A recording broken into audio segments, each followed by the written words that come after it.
Assalamualaikum warahmatullahi wabarakatuh. Mahasiswa sekalian, kali ini kita akan kuliah online lagi.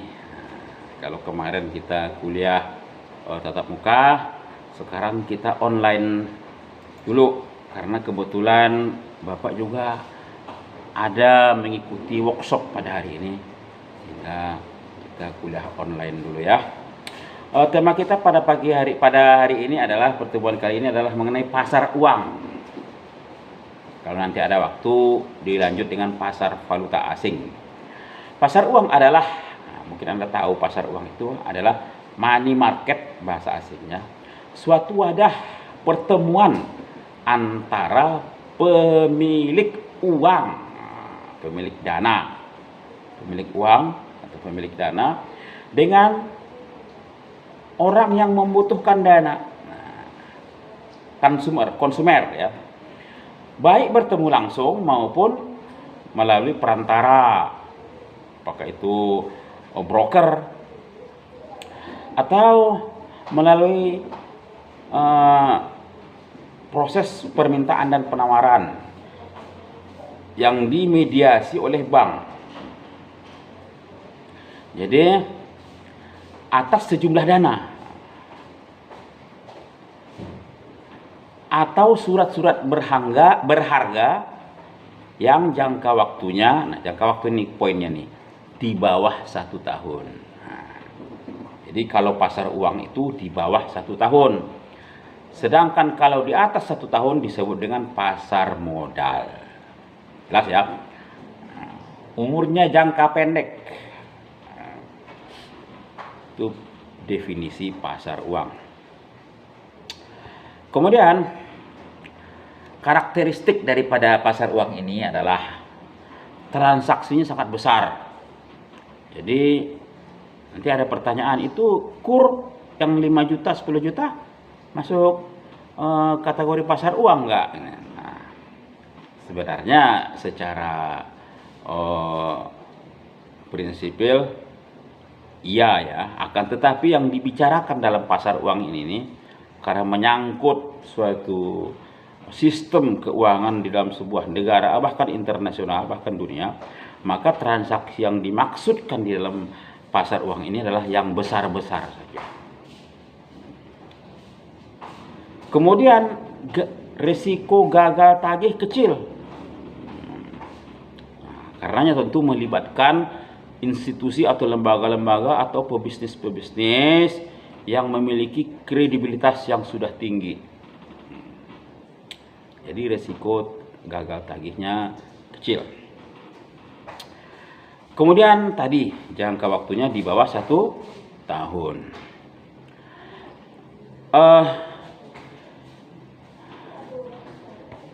Selanjutnya, mahasiswa sekalian,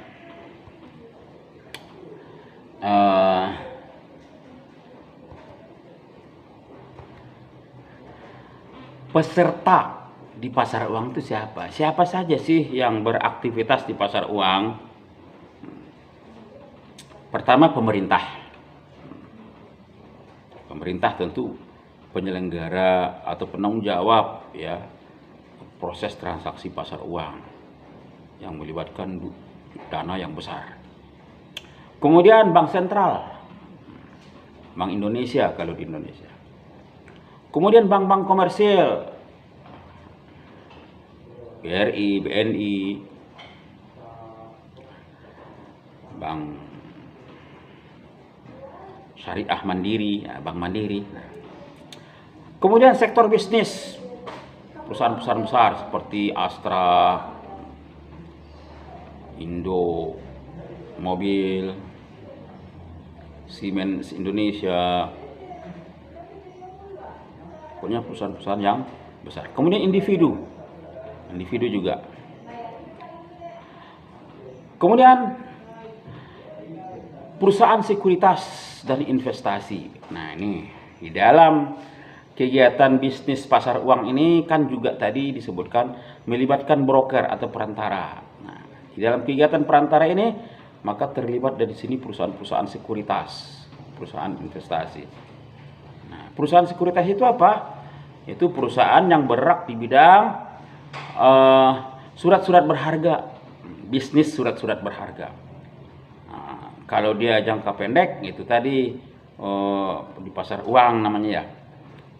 Nah, perusahaan sekuritas dan investasi, biasanya perusahaan-perusahaan sekuritas ini tidak hanya bergerak di pasar uang tapi juga di pasar modal.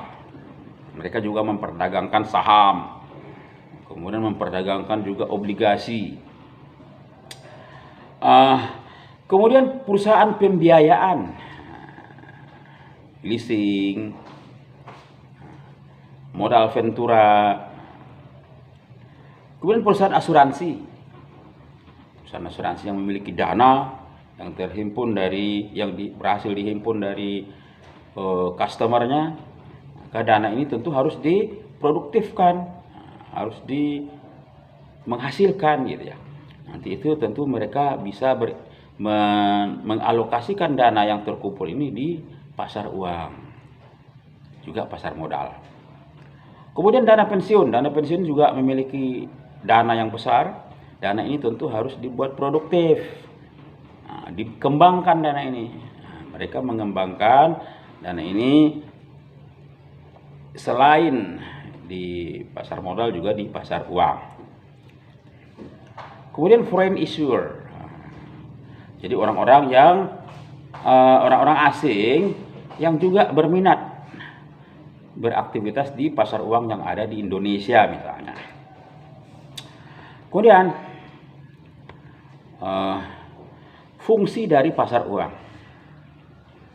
Pasar uang salah satu sumber pembiayaan modal kerja ya, untuk kegiatan bisnis sehari-hari. Sumber pembiayaan modal kerja. Kemudian investasi jangka pendek, investasi yang di bawah 1 tahun. Untuk perusahaan-perusahaan yang melakukan ekspansi usaha. Kemudian sebagai fasilitator dan mediator, para investor dari luar negeri yang ingin berinvestasi di Indonesia, kemudian ingin menyalurkan pinjaman jangka pendek di Indonesia atau kepada pengusaha-pengusaha di Indonesia. Contoh ya, investor luar negeri, katakanlah dari Amerika gitu, Egg Corporation dari Amerika, ingin melirik pasar Indonesia, pasar keuangan Indonesia, dan mereka ingin menginvestasikan uangnya di Indonesia. Nah, mereka bisa terlibat di dalam aktivitas pasar uang yang ada di Indonesia. Jadi investasi asing itu bisa tersalur di Indonesia melalui fungsi adanya pasar uang. Kemudian sebagai mediator penghimpun dana dari masyarakat dalam bentuk transaksi perdagangan surat-surat berharga yang berjangka pendek. Kemudian menawarkan kepada masyarakat untuk ikut andil dalam pembelian sertifikat Bank Indonesia. Nah, masyarakat juga bisa turut andil di dalam kepemilikan atau pembelian sertifikat Bank Indonesia serta surat-surat berharga pasar uang lainnya. Mahasiswa sekalian, di sini sebelum bergerak lebih lanjut, Bapak ingin menjelaskan sedikit tentang seperti apa sih bentuk nyata dari pasar uang itu. Tentu saja Anda jangan berpikir bahwa pasar uang itu ada pasar seperti misalnya pasar Simpang 4, pasar Simpang 3. Ada gedung di situ berkumpul orang-orang, enggak. Ini adalah sebuah tempatnya itu bisa ada formil, misalkan lembaga perbankan gitu ya. Di perbankan itu sendiri bisa juga abstrak. Sebenarnya transaksi sekarang ini kan bisa dilakukan dengan abstrak. Bisa meminjam uang yang dimana prosesnya dari awal dilakukan komunikasi saja, dengan katakan internet atau komunikasi telepon antara investor atau pemilik dana dengan yang memerlukan dana. Mereka komunikasi, kemudian nanti deal dilakukan secara online, kemudian proses administrasinya juga online, kemudian realisasinya juga online melalui rekening-rekening di bank. Jadi sifatnya abstrak tuh ya. Jadi pasar uang itu di mana letaknya? Karena dia abstrak, tentu ada di mana-mana ya. Ada di mana-mana, abstrak deh. Itu hanya sebuah pasar yang didefinisikan sebagai tempat bertemunya para pemilik dana jangka pendek dengan orang yang memerlukan dana jangka pendek. Mereka melakukan proses pinjam meminjam, abstrak sifatnya. Oke. Tujuan pasar uang bagi investor. Bagi investor itu apa tujuannya?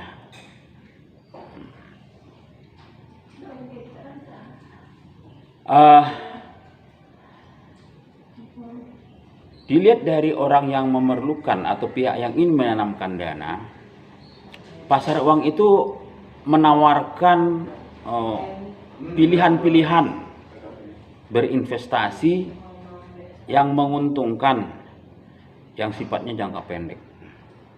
Misal instrumen pasar uang itu misalkan surat-surat berharga, surat utang, promes. Terus kalau antar bank itu ada namanya call money. Call money itu adalah bagian salah satu bentuk daripada aktivitas pasar uang. Kemudian surat-surat utang jangka pendek yang dikeluarkan oleh perusahaan. Pronote, promissory note.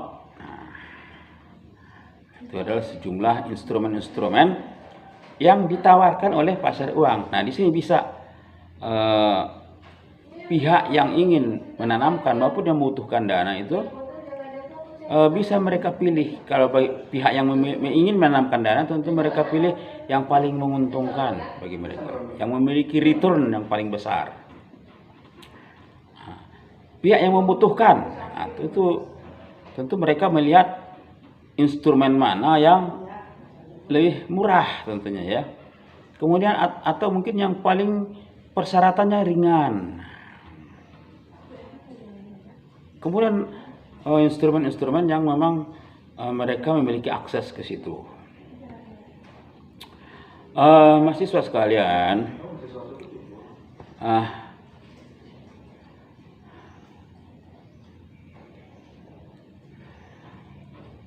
pihak yang membutuhkan dana itu juga mereka tentu hari-hari mereka menemui masalah yang berkaitan dengan likuiditas. Nah, dengan adanya pasar uang ini, maka masalah-masalah likuiditas ini bisa diatasi dengan segera. Kemudian kebutuhan-kebutuhan jangka pendek, tiba-tiba ada tagihan yang mendadak, itu harus diselesaikan dalam waktu yang cepat. Maka pasar uang menyediakan itu. Misal sebuah bank umum di dalam kegiatan clearing harian mereka mengalami negatif clearing, artinya jumlah uang yang ditarik oleh nasabah lebih banyak daripada uang yang masuk melalui proses clearing. Tentu dalam proses clearing itu bank ini yang mengalami defisit di dalam transaksi clearing ini, maka tentunya dia harus menutupi kekalahan clearing ini. Maka sumber dananya adalah pasar uang, misalnya call money transaction. Memenuhi kebutuhan modal jangka pendek. Nah, sering itu di perusahaan-perusahaan besar itu berkaitan dengan permodalan jangka pendek. Mungkin dia memiliki satu tagihan yang katakan 3 bulan lagi dia akan menerima satu tagihan. Kemudian dia sekarang ingin berinvestasi. Nah, tentu dia menjelang uang yang akan dia terima itu betul-betul dia terima, nah dia bisa meminjam ke pasar uang untuk kebutuhan modal kerjanya, modal usaha, maksud modal. Berbeda dengan modal kerja. Kalau modal kerja misalkan ada transaksi, suatu perusahaan mendapatkan suatu order ya, pesanan yang jumlahnya besar, sehingga dia memerlukan modal kerja untuk pengadaan barang tersebut. Sementara dananya tidak tersedia pada saat itu, maka dia bisa mendapatkan dana dari pasar uang. Nah, kalau clearing tadi sudah diceritakan ya, clearing. Kemudian dari pihak yang menanamkan, mereka tentu mendapatkan penghasilan ya, daripada uangnya nganggur, nggak disimpan di bank, nggak nganggur, hanya mendapatkan bunga dari bank kecil sekali. Maka dengan adanya instrumen pasar uang ini, dia bisa memaksimalkan return atau penghasilan dari uang dana yang dia miliki. Kemudian juga berspekulasi. Nah, ternyata aktivitas pasar uang itu juga digunakan sebagai sarana berspekulasi. Kenapa? Karena di pasar uang ini juga ditawarkan surat-surat berharga, di mana dia memiliki harga pasar. Misalkan saham. Saham itu kan bisa ditransaksikan jangka pendek. Transaksi jual beli saham, saham sebagai komoditas pasar uang ditransaksikan dalam bentuk jangka pendek, dibeli, dijual, begitu ya. Nah, itu bisa juga sebagai sarana berspekulasi. Apa kelebihan dari pasar uang? Tentu dibandingkan dengan pasar modal ya. Sarana untuk mendapatkan dana jangka pendek bagi perusahaan yang memiliki kesulitan likuiditas. Kemudian sarana untuk menempatkan kelebihan dana oleh suatu badan usaha. Perusahaan-perusahaan besar itu kan bisa saja dia tiba-tiba memiliki kelebihan dana banyak. Misalkan perusahaan ekspor CPO, transaksinya ada uang masuk besar sekali. Dalam waktu sebulan 2 bulan mungkin belum dimanfaatkan dana itu. Nah, maka dana itu bisa diinvestasikan ke dalam bentuk pasar uang, sehingga memberikan tambahan pendapatan. Apa kekurangan dari pasar uang? Tentu pertama adalah risiko. Nah, selalu ada risiko ya, risiko pasar uang. Risiko gagal bayar. Nah, ini juga kalau nggak hati-hati tetap saja ada risiko gagal bayar. Misalkan bank yang meminjam call money, nah ternyata bank ini betul-betul bangkrut. Nah, maka call money itu tidak segera dapat bisa ditagih, nah, jadi gagal bayar. Kemudian risiko inflasi. Risiko inflasi ini juga dialami oleh pemilik dana maupun yang meminjam.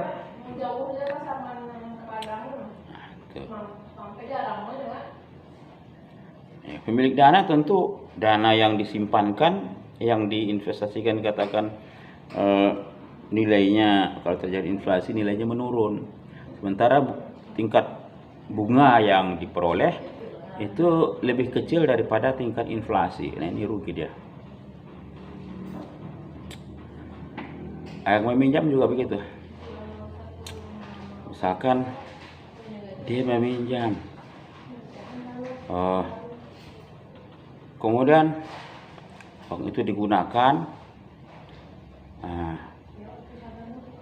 terjadi inflasi. Kalau misalkan dana itu dalam bentuk nominasi valuta asing, terjadinya inflasi dalam rupiah, otomatis juga akan meningkatkan kurs. Nah, itu jumlah yang akan dikembalikan menjadi lebih besar nilainya. Nilai, bukan nominal tapi nilai. Kemudian risiko nilai tukar tadi saya sudah sebut, nilai tukar. Kalau transaksi pinjam meminjam di pasar uang itu dalam bentuk valuta asing, tentu di sini berisiko dengan risiko kurs atau risiko nilai tukar. Jenis-jenis pasar uang. Jenis risiko maksudnya. Jenis risiko di pasar uang.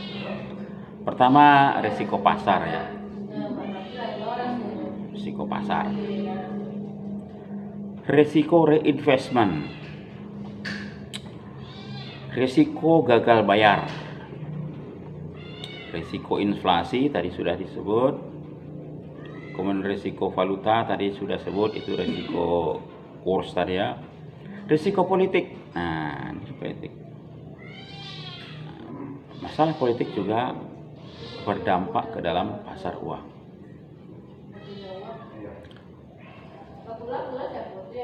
Kemudian masalah marketability dan liquidity risk.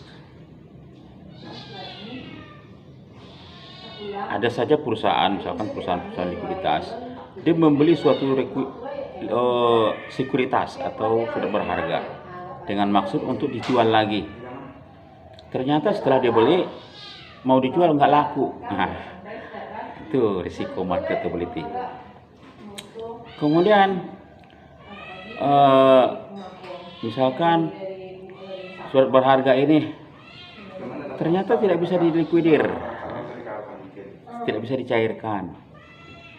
Misalkan bank yang mengeluarkan surat berharga itu mengalami masalah keuangan, maka terjadi risiko tidak bisa dicairkan.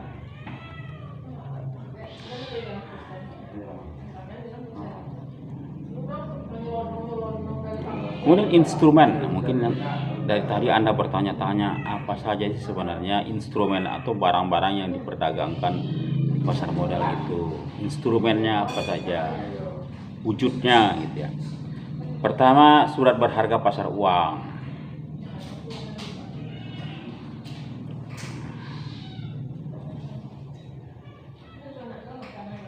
Yang didiskonto, diambil di diskon. Surat berharga pasar uang jadi diskon oleh Bank Indonesia atau bank umum yang ditunjuk oleh Bank Indonesia. Itu adalah sertifikat ya, surat berharga pasar uangnya diterbitkan oleh Bank Indonesia. Kemudian sertifikat Bank Indonesia, ini yang diterbitkan oleh Bank Indonesia. Kemudian deposito, sertifikat deposito. Sertifikat deposito, di mana sertifikat deposito adalah atas unjuk ya, bukan atas nama tapi atas unjuk. Kemudian promissory notes, itu adalah surat pernyataan sanggup bayar. Promissory note itu adalah surat pernyataan sanggup bayar. Dengan ini saya menyatakan saya atas hutang saya sebesar 5 miliar kepada Bank A. Dengan ini saya nyatakan saya sanggup membayar. Nah, ini yang mengeluarkan ini tentu perusahaan-perusahaan yang bonafit ya. Nah, ini surat promissory ini, surat kesanggupan bayar ini itu bisa diperjualbelikan di pasar uang.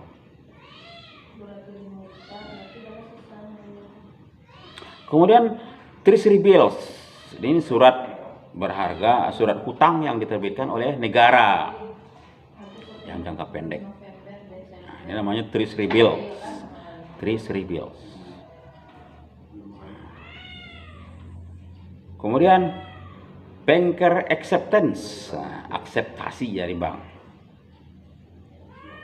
Ini adalah bentuk instrumen yang digunakan dalam kegiatan ekspor impor ya, yang digunakan di dalam transaksi itu melibatkan valuta asing. Akseptasi, surat accept, banker acceptance. Jadi instrumen pasar uang yang digunakan dalam kegiatan ekspor impor. Nah, biasanya pihak importir memiliki kewajiban membayar kepada eksportir. Nah, pihak importir ini karena dia melakukan pembelian dengan letter of credit dari bank, maka bank mengeluarkan namanya tuh bankers acceptance, akseptasi. Nah, surat berharga ini bisa diperjualbelikan. Kemudian commercial paper yang diterbitkan oleh perusahaan kepada investor tanpa jaminan. Tentu ini hanya bisa dikeluarkan oleh perusahaan-perusahaan yang besar, yang bonafit ya. Ini commercial paper itu digunakan untuk membiayai kebutuhan jangka pendek. Call money, nah ini adalah simpan meminjam instrumen yang dipergunakan dalam pinjam meminjam antar bank yang sifatnya jangka pendek, sangat pendek malah. Itu tadi sejumlah instrumen yang dipergunakan di dalam kegiatan pasar uang. Kalau perbedaan pasar uang dan pasar modal nantilah kita sampaikan. Yang jelas tuh jangka waktu ya. Produk-produknya juga beda. Barangkali itu dulu yang bisa Bapak sampaikan.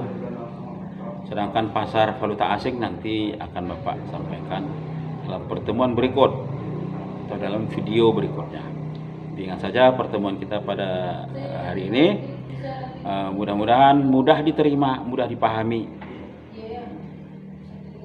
Yang penting Anda juga berusaha memahami.